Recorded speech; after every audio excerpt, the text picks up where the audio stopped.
Chapter 8, Homotruck. Eric, the gay prostitute who I'd caught turning tricks in the back of my delivery truck, well, he was balking at the deal I was offering him.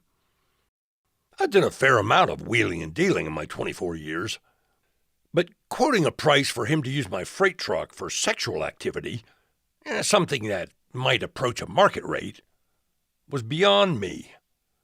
It was turning out I knew a lot less about trucking than I'd presumed. Let me back up. After Jimmy had made me an offer at Haps to come work for him loading trucks, he arranged to pick me up at 7 a.m. the next morning and drive to some downtown warehouse. When I got in the truck, I noticed that he had a baseball bat in the front seat, and I assumed he played ball after work. Well, when we drove up to the front gate at the warehouse, a line of angry-looking men were standing across the road, blocking us. But instead of stopping, Jimmy suddenly sped up, scattering Teamsters, as he called them, and driving on to the warehouse. "What the hell, man? Why didn't you stop? I think we were supposed to stop." "Because we're scabs. Our job is to load the trucks that these guys won't load." Well, turns out that the Teamsters Local 100 was on strike, and the companies that owned the freight stored in this strike-bound warehouse had hired Jimmy to get it out. We were able to load the freight onto our truck. It was the leaving that proved tricky. As we left and went back past the gate, a brick came smashing into the windshield on Jimmy's side. He had to slow way down to be able to see, and the Teamsters pulled him right from the driver's seat. At that point, I leaped from the passenger side and, using the muscle memory that bullies in my teen years had instilled, easily outran them. Jimmy, who the Teamsters beat up pretty badly, never had a chance to use his bat, though he did get to use his health insurance, because he was in the hospital for 3 days. A week or so later, Jimmy's wife called. "I don't want him to be in the warehousing business anymore," she said, and made me an offer I couldn't refuse, namely, to take over the lease on a small warehouse that Jimmy had, along with all of his existing warehouse customers, plus he sold me his truck. Overnight, I found myself in the warehouse business, which I had never intended, but was psyched about being in business. Hell, any business, for myself. Well, a year went by. I was slowly figuring it out, learning. How many cartons of promotional coffee mugs can be safely stored on a pallet? 60. How many of those pallets can you stack up on top of each other before the entire load crumbles to the ground, sending imprinted "Simon Lease for County Prosecutor" mugs across the floor? 3.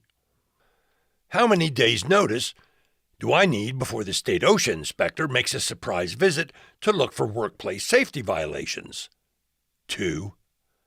How many violations will I typically be in violation of? 22. The only thing really keeping me financially solvent at the time was the discovery that year that tampons were causing something called toxic shock syndrome in women. The tampon manufacturer, a local conglomerate, had contracted with me, and I was lucky enough to be the warehouse used for storing thousands of cartons of recalled tampons. Eventually, the manufacturer had them all removed from my place to be destroyed, but the rumor was that they instead shipped them down to South America, Colombia to be exact, where the FDA had no jurisdiction, which was fine with me because, hell, the Colombians had been shipping tons of cocaine up here, screwing up our country. So I figured sending a couple of million bad tampons down there just might serve them right.